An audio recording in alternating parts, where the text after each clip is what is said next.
Scott Muni and his special guest, Roger Waters. Scott?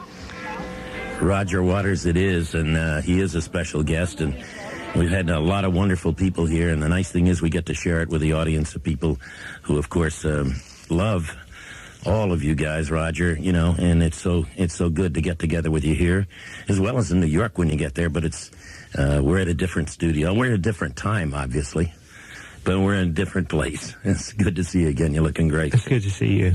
And we haven't had a chance to talk since, well, as a matter of fact, we'll be doing a little hitchhiking shortly, but it was about the last time we get to talk when you were in New York to do your show. I think it was Radio City, yeah.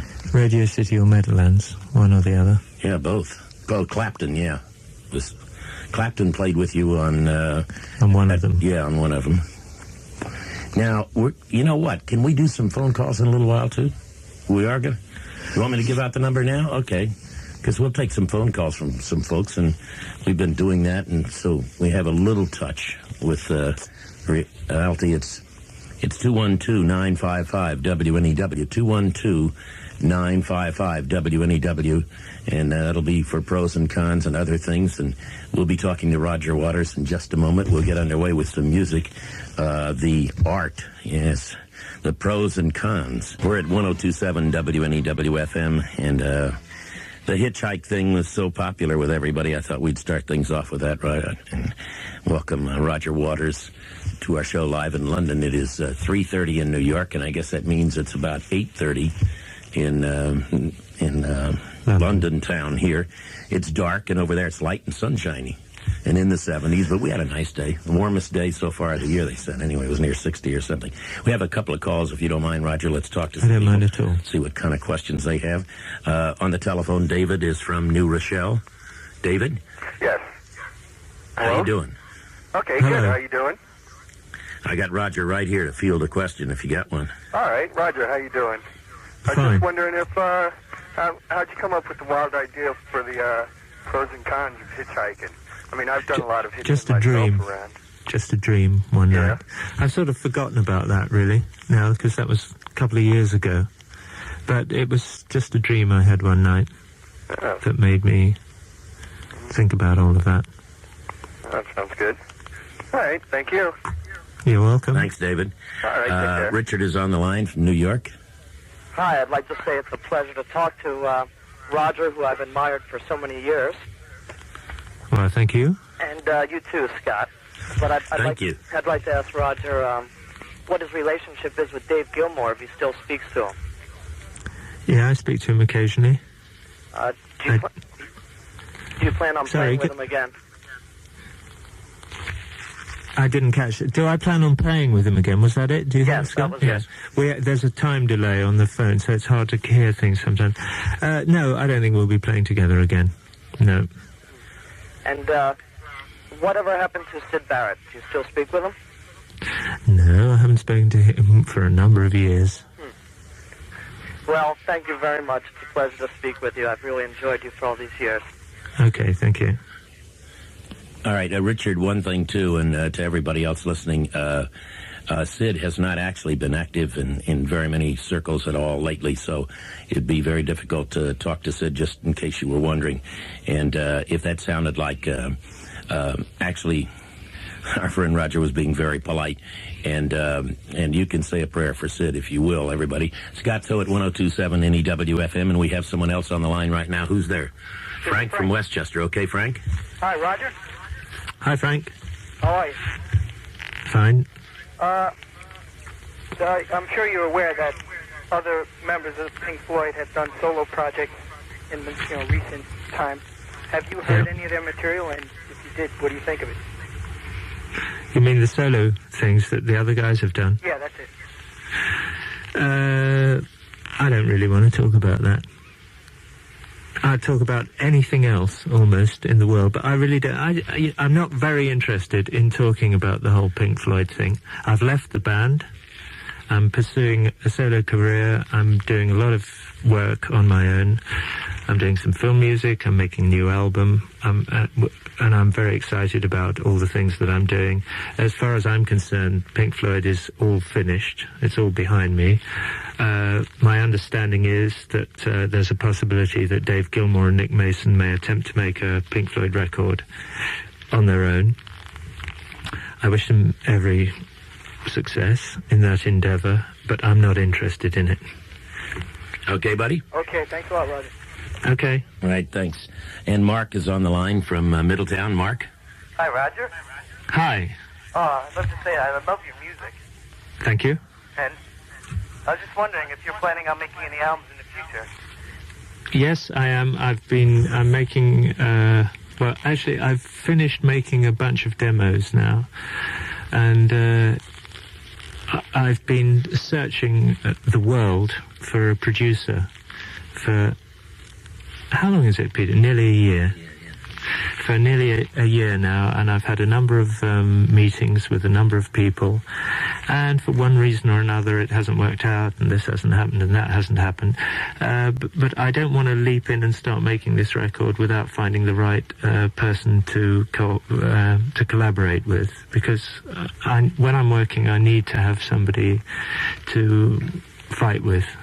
And I need a really good producer, and I haven't found one yet. So if there are any out there, I'm looking, and I'm ready to start. I have hours and hours and hours of material, and a I think very interesting idea, and I'm really excited about it. I'm also intending to go on the road next year. You're gonna be playing around in the New York area? I wouldn't be at all surprised, yes. I have every intention of starting after Christmas, somewhere in the Antipodes, and working my way back through the Far East, and ending up somewhere near New York, maybe, I don't know, maybe this time next year, something like that. That sounds good. Okay, thanks a lot for that call, and we'll be right back on WNEW-FM in New York, and live in London from Capitol Studios, where rock still lives here and definitely lives in New York for more than 2 million songs.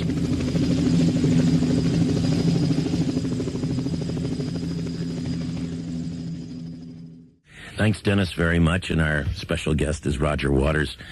We were just discussing, while you were doing the commercials, Dennis, we were talking about the pros and cons, and not of hitchhiking, but of going from one country to another, and how tourism is off and people are afraid to go anywhere. And I think Roger has some definitive things. Each person has their place in this controversy that's going on right now. People, tourism is off, 60% to the Mediterranean, and I think up to 30 or more % to anywhere in Europe, including here where we are in London. And I guess everybody has their own reason. You're over there contemplating some thoughts or something, so I know you're about to... Okay, what's Roger Waters' side? Well, I don't give a fuck about the tourism, frankly. I mean, you know, if people want to come on holiday here or not, it's no skin off my nose, because I'm not in that kind of business. No, my concern really is the way that our lives seem more and more to be being controlled by the media. By television specifically, and how I suspect that the tendency of your countrymen to not come to Europe for their holidays this summer has something to do with the feelings that have been worked up because of the feelings about Gaddafi and the terrorism and the bombing of Tripoli and the blah-de-blah-de-blah-de-blah. And I think that is largely a media event, and that's what I find particularly worrying about it. My suspicion is that the reasons that Tripoli were bombed was because it was very good PR for your president. And I suspect that the reasons that Gaddafi took the stances that he took that led up to the bombing of Tripoli and Benghazi and the other targets that were hit in those raids were also about PR. So it seems to me that world events are more and more being guided by the responses of you and me and all the other simple souls in the world sitting around our TV sets, and watching what's going on and how that relates to the way we will or will not support our national leaders. Because believe you me, the result of the raid on Tripoli can only have tripled or quadrupled or quintupled the support for Gaddafi in his own country, in the same way that it was a great help to Ronald Reagan in his country. And my opinion is that it did neither of them or their people any good. Mm-hmm. And so the concern is that, I think that's it. That's the concern. So that the world becomes a sphere of entertainment, so that foreign policy becomes entertainment. I.e., you don't say, well, here's a potentially difficult international situation. Let's get all the cleverest people around and decide what is the best thing to do about it in order to produce the best result. You say, what is going to please the people? Okay, bombing Tripoli. Right, that's what we'll do then. And because of the media and being able to report what you do to the people very efficiently, that's what you do. Because it's quite clearly not the best thing to do, in my opinion. Roger Waters, you covered both sides from your side and your observation and all that, and it sounds like you were about to get yourself involved in some way, either by writing or doing something, or you've always written, and obviously not about the girl next door necessarily. No, most of the things that I've done in the last 15 years have been political in some way or other. And in fact, the piece that I'm working on at the moment, it has nothing to do with what I've just been talking about. The Final Cut, which was the last Pink Floyd album, had exactly to do with what I'm talking about, which was because it had to do with my sense of shame when we took the Falklands back from the Argentinians. I thought in a precipitous and unnecessary fashion, and my suspicion is that we took that action because it was good PR for Margaret Thatcher at the time. And as it turned out, it was. Her ratings in the popularity polls in England at the time were extremely low, and after the Falklands action they rose by 40%. And your new project? Well, is going to be. I know you're desperately trying to get me off of it. No. Quasi-political chatting around. No. Wait, just a minute. The first guy in the pub that said to me about you're an American and you shouldn't have done that to Libya, and I said, well, you're a Briton and maybe you shouldn't have done that to Argentina. Yeah. And that was the end of the discussion. Well, I agree with both those. I hold both those positions. Not specifically. We have no control. I have no brief for Colonel Gaddafi any more than I had for General Galtieri in the Falklands conflict. But when you confront a mad dog in the street, you don't turn into a mad dog yourself. You try and contain it, or you do. No, it's an extremely bad analogy. I've allowed myself to be dragged in to the Reagan-Thatcher terms of reference, because Colonel Gaddafi clearly is not a mad dog. He's an extremely astute, clever politician. And what he is doing is playing the politician's game in a different place than Ronald Reagan is playing the politician's game. So you have these two guys confronting each other. And Margaret Thatcher's a politician, and she was playing a politician. What I object to is when the politician's game costs innocent lives. That's what concerns me. Because when you reduce these situations to an individual level, it's unforgivable that individuals should lose mothers, fathers, sons, daughters, They should go through that tragedy unnecessarily. Now, if bombing Tripoli was a good idea and would stop terrorism and would do all the things that Ronald Reagan hopes it will do, so be it. I'm not a pacifist. My father died in the Second World War, and I think it was a right war to fight. But there are right and wrong things to do. If they work and if they're necessary, so be it. Vietnam was a clear case of something that was wrong. I think the bombing of Tripoli was a clear case of something that was wrong, as was our invasion of the Falklands. Having said that, of course, Galtieri shouldn't have attacked the Falklands. And I'm coming to my Having said that. Having said that, yeah, I've been writing a long and meandering piece about problems that we've had here in the coal industry in England, and I've written a long piece about a miner who has a twin brother, and the miner gets sent to prison because he gets involved with attacks on the police, and the twin brother who's handicapped goes to California, and it's a song about going home, really, and about the redemption of the individual in the face of an attack by the powers that be, specifically in the case of the piece that I've been writing, telecommunications, and the problems that we all, I think, face with television specifically, because it is such a powerful medium, and the medium is so powerful that it will be easy for us to fall into a situation where foreign policy becomes a matter of entertainment rather than a matter of carefully considered moves and discussions with other countries and other peoples who hold different views.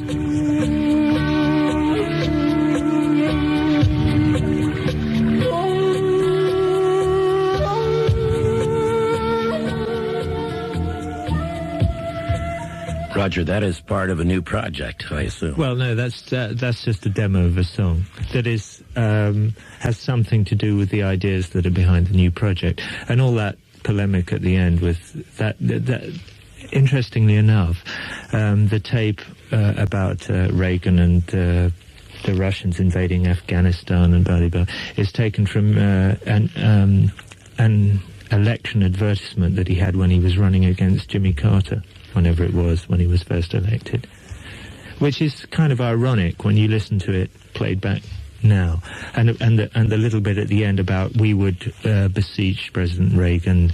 Who was the spokesman for the hostages in Beirut? I can't remember the guy's name now.